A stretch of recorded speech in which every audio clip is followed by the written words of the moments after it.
I was recently asked to speak about intentional, mindful cannabis use, and I wanted to share some of those thoughts with you guys today. I promise this is not a lecture. I promise there's no judgment in the slightest. I want to tell you about how I used to use cannabis and why it wasn't making me the best version of myself, and how I use cannabis now so that it helps propel me in that direction. I'll also just raise some points at the end about the three most common reasons it seems like our community, senior savvy community, uses cannabis, and some simple free strategies that can help you optimize those goals. So I'm Catherine Goldberg. I'm thrilled you're here, and let's dive in. So when I was getting ready for this talk, three different points occurred to me. The first is that I don't know if you guys know, but I used to write for High Times magazine. I also ran a company called Weed Bar LA, where we brought the weed bar to weddings and birthday parties. So for many, many, many years, I have been abundantly gifted with free weed, which is very generous, and I'm very thankful for it. However, as I've mentioned in the past, I don't do well with sedating weed. I stay away from myrcene dominant weed with linalool. Don't like those. Doesn't do well for my nervous system. It makes me really like have like a flat affect and like not engaged. So, however, it was there and it was free. Um, so for me, consuming the strains that didn't suit me was not using cannabis intentionally. And just can we nerd out for 2 seconds to take a step back? So intention, right, comes from the root tendere, which means to stretch. And the in part of it is towards. So when we talk about intention, we're talking about like stretching towards, aiming towards the person you want to be. And a caveat with that, humans are really bad at radical self-inquiry. We're really bad at kind of assessing things, just because of how evolution shaped the brain. It's no one's fault. But the more you become aware of how cannabis affects you, and if anyone is curious, I can talk more about how I track my cannabis use and what I've learned over a decade of analyzing it. But anyway, so it's just this idea of, are you using cannabis to sleep? Are you using it to chill out? Are you using it to gain weight? Are you using it to lose weight? Whatever it is, just know, be intentional and ask yourself before you're using it, is this moving me towards the person I want to be or away from the person I want to be? Okay, share the two remaining points about my lack of mindful cannabis use previously. I use cannabis so that I can have an appetite. Without nutrition, surprisingly, learning does not work, nor does emotional regulation, nor does generosity. Like all of these good qualities of being a human require nutrition. So that is a blessing for me that cannabis actually stimulates my appetite, makes it easy to eat, makes me excited about food. However, when I would use cannabis previously, especially those sort of like hybrid indica varieties, I would gravitate towards food that did not make me feel my best. I know what kind of food didn't make me feel my best, and yet I would smoke and I would continue to eat it and I would continue to get a stomach ache, and then I wouldn't be the best version of myself. And it takes insight into figuring out these patterns with yourself because no one else can answer these questions for you. So then the third way that I use cannabis not mindfully was that I always used it for energy and for focus and for movement. And by the way, if you are on the opposite side of the spectrum and you use it to chill, to sleep, that's amazing too, right? That's why this plant is so cool because it really serves everyone. Finish this point. So I'm using cannabis for energy, yes.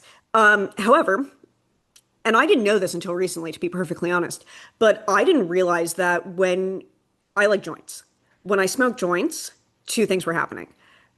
Couple more, but two relevant things. First is that the THC was being converted to CBN.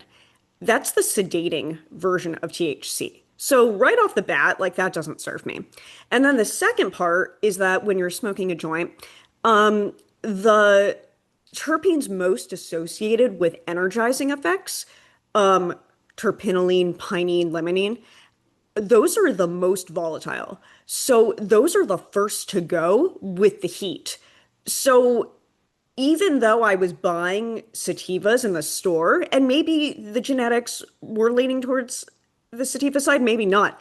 But the fact that I was smoking them by way of a joint really didn't serve me. And just to put like the icing on top of that is the byproduct of combustion is carbon monoxide, and that accounts for a lot of brain fog. So if you're using cannabis to like because you want to use it and then like read a book and remember what you're reading and think about it, just be mindful of the way you consume it. So personally, those were the main changes I made, and I use a vaporizer now. I've talked about this for the past couple episodes, and it really, really has made an enormous difference in terms of the energizing versus sedating effects of the cannabis. So I think that's it. Like, this is a pretty universal theme. I think anything that makes us feel good can be used wisely or unwisely. And just because you used it wisely one day doesn't mean you're not going to use it wisely the next. So it's important to just be aware of these questions about how it serves you and to be willing to answer honestly. The three main reasons it seems like people use cannabis that also match up to, like, in my philosophy, the three main pillars of health are sleep, pain, and stress. When one of those pillars is out of whack, nothing else is going to work properly. So that's a good place to start. If something seems off, those are good places to start. So, however, because of the way society has developed and technology and everything else, the modern world makes those things really difficult. You actually have to go out of your way, like, to get a good night's sleep. It's not like as easy as it probably was, like, without all the lights and technology and smartphones and whatnot. So, if you're using cannabis to sleep, be mindful of how your brain sleeps best, right? Like, maybe don't have your cell phone in front of your eyes as you're trying to fall asleep because that's signaling to your brain to stay awake. Maybe consider watching something really, really funny before you go to sleep because that deep laughter is going to have a cascade effect in your brain that will actually help you sleep better. That's one of the tricks I use. Just be aware of that. If you're using cannabis to sleep, then don't have like a cheeseburger and fries at 7:30 p.m. If you're planning to go to sleep at 11. Learn that the hard way. Didn't feel fabulous. So that's the sleep component. And if anyone else is curious about like the the kind of odd tricks I use to really nail down my sleep, feel free to message me because I can nerd out on this all day. Pain. Okay. So a lot of people say cannabis helps with their pain. Amazing. Thank God. Great. But if you're using cannabis to help with your pain, but you're not willing to like move a little bit every day or like change your scenery, then I don't know like how like yes, it will help with your pain, but it could help with your quality of life. Um, it can just like it's helpful and then it can be transformational.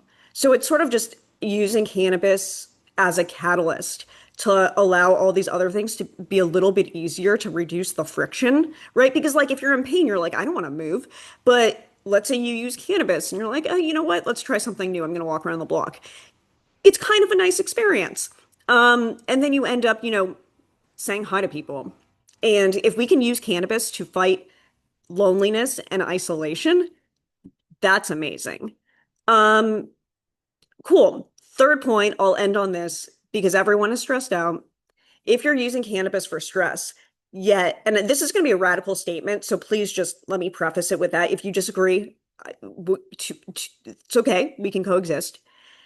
If you are using cannabis for stress and you intentionally want to lower your stress and increase your quality of life, if you have TikTok on your phone, it's not going to happen. If you watch the news on a regular basis, it's not going to happen. Cannabis can get you so far. It can reduce the critical voice in your head. It can make food taste amazing. It can like do all these fabulous things. But if you allow stressful images and ideas to penetrate your brain by way of your eyes and ears, then like, is it really serving you? So these are questions you're going to have to answer for yourself. But I love hearing about how cannabis helps people become the best versions of themselves because that's what it did with me. And it is possible. It just has to be intentional.